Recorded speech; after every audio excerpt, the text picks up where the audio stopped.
Hey everyone, welcome to the presentation on the Principles of Multimedia Learning by Richard Mayer. This is Instructional Design in Practice. My name is Larry Hess from the Office of Instructional Innovation.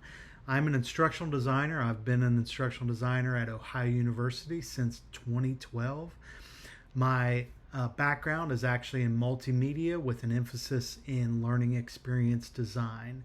I've been a photographer and visual communication specialist in the U.S. Navy. I've also got a master's degree from Ohio University in educational technology. And my wife and I also own a coffee shop in Pomeroy, Ohio called River Roasters Coffee Company.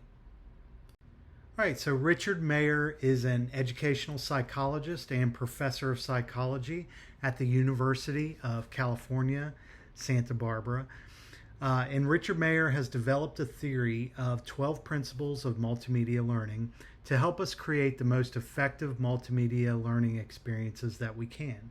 Think of these principles as guidelines as you develop your digital learning experiences, learning video, e-learning, hybrid, online courses, and even instructor-led PowerPoint presentations in your face-to-face course. So here are the 12 principles that we're going to be covering today.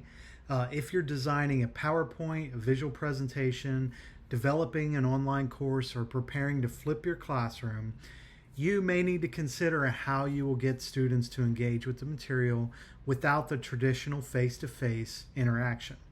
In this presentation, we're going to discuss Richard Mayer's 12 principles that shape the design and the organization of multimedia presentations. All right, so we're going to jump right in, and principle number 1 is the coherence principle. Humans learn best when extraneous, distracting material is not included.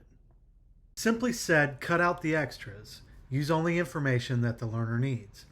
And most often, that means simple text and simple visuals that relate directly to the learning topic. Remove all the fluff. The coherence principle is also quite helpful when you are editing your video or your online course. As you rewatch the experience, make sure to watch with a critical coherence principle eye and determine how you can reduce, simplify, and clarify. Next up, we have the signaling principle. Humans learn best when they are shown exactly what to pay attention to on the screen. If there is a ton of information on the screen, how is the learner supposed to know what is the most important part? As a faculty member, instructor, or just a general trainer, this is where you can utilize the signaling principle by thoughtfully using features such as highlighting important words and using animated arrows to point out significant information. Another way you can use the signaling principle is by having slides or scenes that separate learning sections. This is a quick and easy way to signal to the learner that we are moving on to the next topic. The redundancy principle says humans learn best with narration and graphics as opposed to narration, graphics, and text. The theory here is that if you already have narration and graphics, then the text on top is just redundant information, and this can be overwhelming for a learner. You can use this principle for videos or e-learning courses that have narrated audio. Try to only include graphics or text, but not both together. Or, if they are together, make the text minimal. The spatial contiguity principle. Humans learn best when relevant text and visuals are physically close together. This one intuitively makes sense. You should keep all related text and graphics physically close together in your frame. This makes it much easier for learners to process the information, using less energy to decipher meaning. This principle is pretty straightforward. Make it easy for your audience to know where to look for information. The temporal contiguity principle says that humans learn best when corresponding words and visuals are presented together instead of in consecutive order. So this principle says if you are introducing a new process, the animation or the visual should be occurring at the same time as the voiceover audio. This is preferred to having the voiceover audio play first and then watching a visual afterwards. You can use this by making sure that your voiceover audio is always timed well with your visuals or animations. The segmenting principle says that humans learn best when information is presented in segments rather than one long continuous stream. So what the researchers found is that when learners can control the pace of their learning, they performed better on recall tests. You can use this principle by providing learners with more control over their learning. This is done by adding next buttons or allowing the speed to which the video plays to be controlled by the learner. This principle also suggests that learning is broken up into smaller bite-sized chunks. Make sure that no one lesson, slide, or video has too much information packed in it. Number 7 is the pre-training principle. It says that humans learn more efficiently if they already know some of the basics. This often means understanding the basic definitions, terms, or concepts before beginning the learning experience. And this makes a lot of sense. If a learner starts an online course knowing about the topic, they can easily become overwhelmed once complex visuals and definitions start being thrown their way.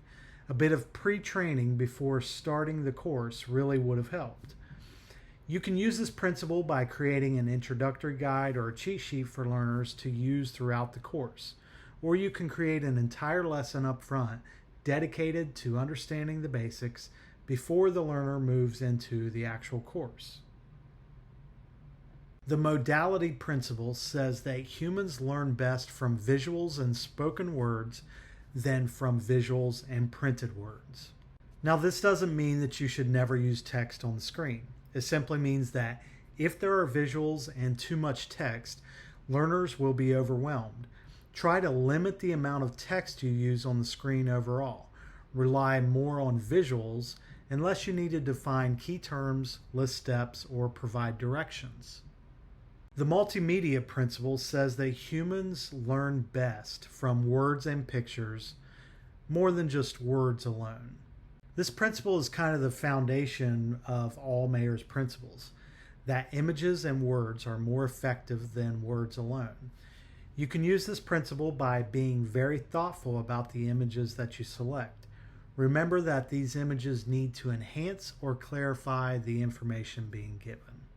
The personalization principle says that humans learn best from a more informal, conversational voice than an overly formal voice. So this says having a more casual voice improves the learning experience.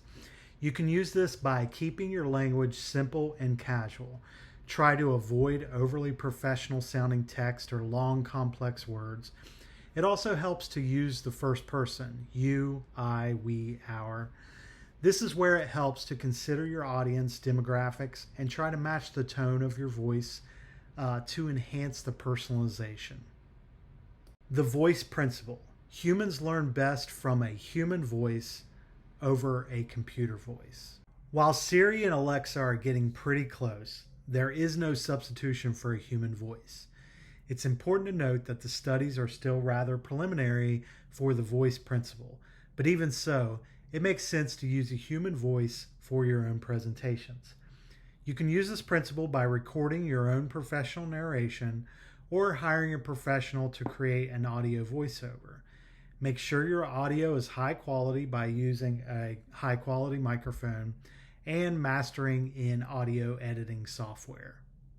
The image principle says that humans do not necessarily learn better from a talking head video.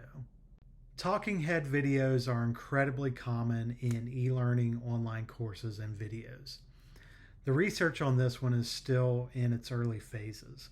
The thinking here is that if there is important information to be learned, relevant visuals on the screen will be more effective than showing a talking head of an instructor.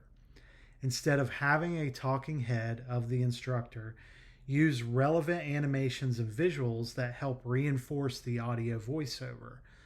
Note that talking heads can provide some value for the instructor by building credibility and trust early in the course.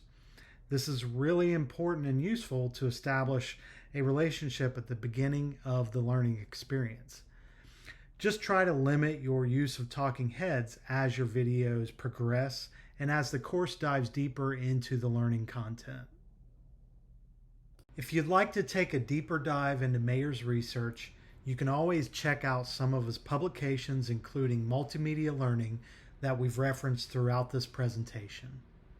You can also contact our instructional design team in the Office of Instructional Innovation at oiidesign@ohio.edu, or reach out to me personally at hessl@ohio.edu. Thanks for watching.